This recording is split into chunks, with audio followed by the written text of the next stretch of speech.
Party को?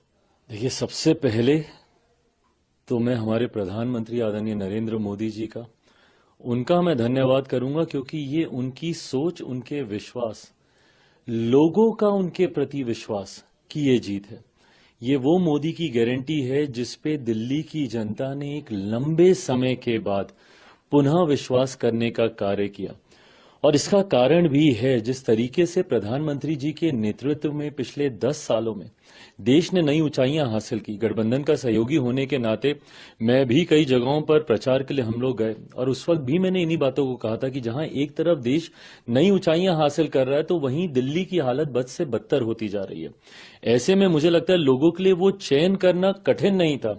एक तरफ विकास का मॉडल था, दूसरी तरफ विनाश का मॉडल था। एक तरफ बढ़ता देश था, दूसरी तरफ दिल्ली जो कि बद से बदहाल होती जा रही थी। लोगों के बीच ये चुनाव करना आसान था और दिल्ली की जनता ने ये चुनाव किया।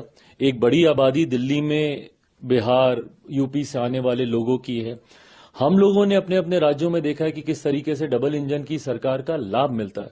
उत्तर प्रदेश में डबल इंजन की सरकार हो या हमारे बिहार में डबल इंजन की सरकार हो, दिल्ली की जनता ने भी इस बात को महसूस किया। और खास तौर पर पूर्वांचल के लोग जो दिल्ली में रह रहे हैं, उनको इस बात का एहसास हुआ कि एक ऐसी सरकार जो सिर्फ बहाने बनाती है, और दूसरी तरफ एक डबल इंजन की सरकार जो तुरंत हम लोगों को लाभ देगी, हम लोगों की उम्मीदों पर खरा उतरेगी।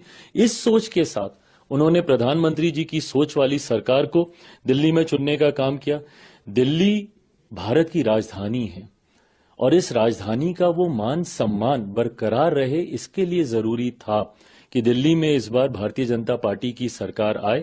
मैं दिल्ली की जनता का खास तौर पर धन्यवाद दूंगा कि उन्होंने एक सही सोच वाली सरकार को चुनने का काम किया, और आने वाले समय में ये विश्वास मैं दिलाता हूं कि दिल्ली एक आदर्श राजधानी के तौर पर, एक मॉडल के तौर पर उभर कर आएगी। इस सोच के साथ अब हमारी सरकार यहां पर कार्य करेगी।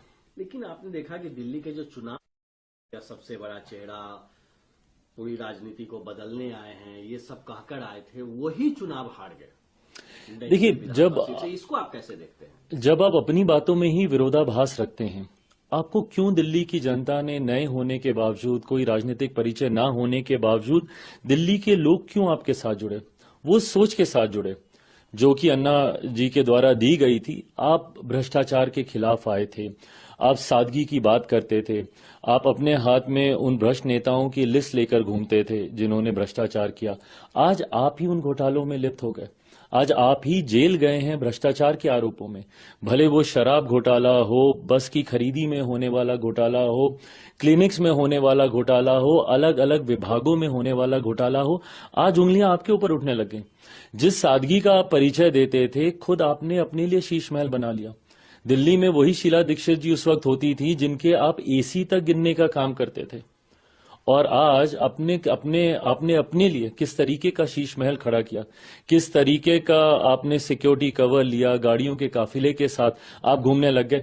कीजिए, दिक्कत नहीं थी, बट आपने कसम खाई थी कि मैं ये सब नहीं करूंगा, 2 कमरे के ही मकान में रहूंगा। आपने तो विचारधारा तक से समझौता कर लिया। सबसे ज्यादा भ्रष्ट नेताओं की लिस्ट जिस पार्टी से थी वो कांग्रेस थी, उसके साथ आपने समझौता करके सरकार तक बना ली, और गठबंधन में भी आ गए, और राष्ट्रीय स्तर पर एक साथ मंच साझा करते हुए इंडी अलायंस की आपने घोषणा कर दी। इन तमाम बातों का विरोधाभास जनता को समझ में आया, और उनको समझ में आया कि ये सिर्फ झूठ बोलने वाले, बहाने बनाने वाले भ्रष्ट नेताओं की एक टोली है जो पिछले 10 साल से दिल्ली को बर्बाद कर रही है। इसीलिए ये कोई सामान्य बात नहीं है कि कोई इतने लंबे समय तक एक प्रदेश का मुख्यमंत्री रहा हो और वो खुद तक चुनाव हार जाए। वो खुद तक चुनाव हार गए, इससे ज्यादा जनता का जनादेश और क्या होगा। और अन्ना अरविंद केजरीवाल